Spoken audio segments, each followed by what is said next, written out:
প্রিয় দর্শক, আজ আপনাদের মাঝে আমার শৈশবের স্মৃতি নিয়ে কিছু কথা এবং সেই অতীত সম্পর্কিত একটি কবি নজরুলের লেখা গান আপনাদেরকে শোনাবো। আশা করি ধৈর্য সহকারে আপনারা ভিডিওটি দেখবেন। এই যে আপনারা একটা বন দেখছেন আমার সামনে, এটা একসময় 2 হাত গভীর ছিল এবং আষাঢ় মাস আসলে সেই বনটা পানিতে তৈ তৈ করতো। আর আমরা ছোটো সময় প্রায় 15-20 জন ছেলে ছিলাম, একসাথে সবাই কলা গাছের বেলা বাসিয়ে সারা বন ঘুরতাম, বৃষ্টিতে ভিজতাম, সাঁতার কাটতাম।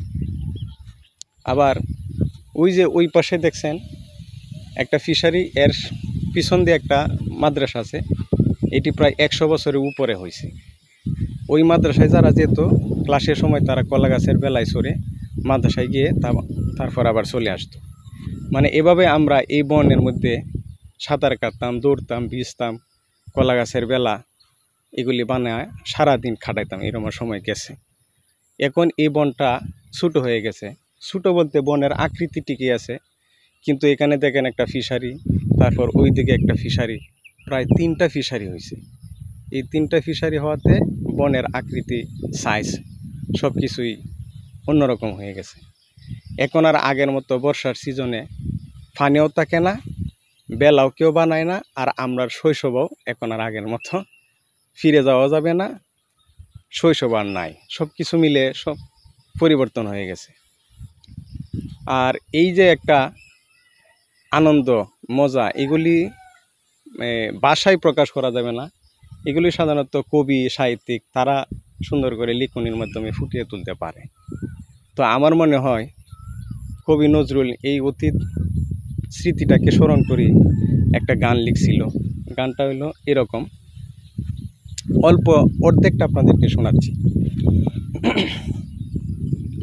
হারানো দিন বুঝি আসিবে না ফিরে, মন কাঁদে কেন স্মৃতির তীরে,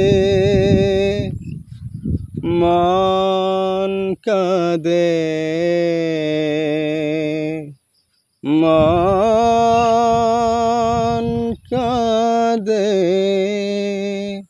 কেন,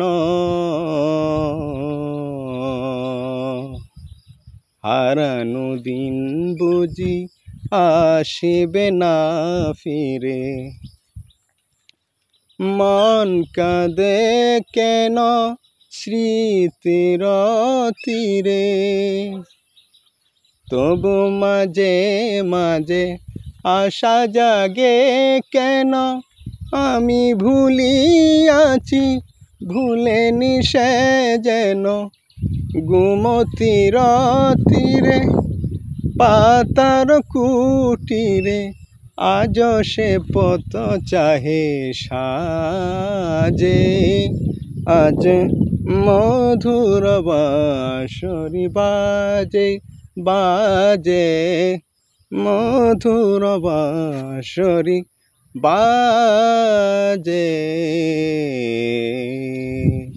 সম্মানিত দর্শক, আশা করি আপনাদের কাছে ভালো লাগছে। তো ভিডিওটি দেখার আমন্ত্রণ রইল। সবাইকে শুভেচ্ছা ও স্বাগতম। ধন্যবাদ সবাইকে।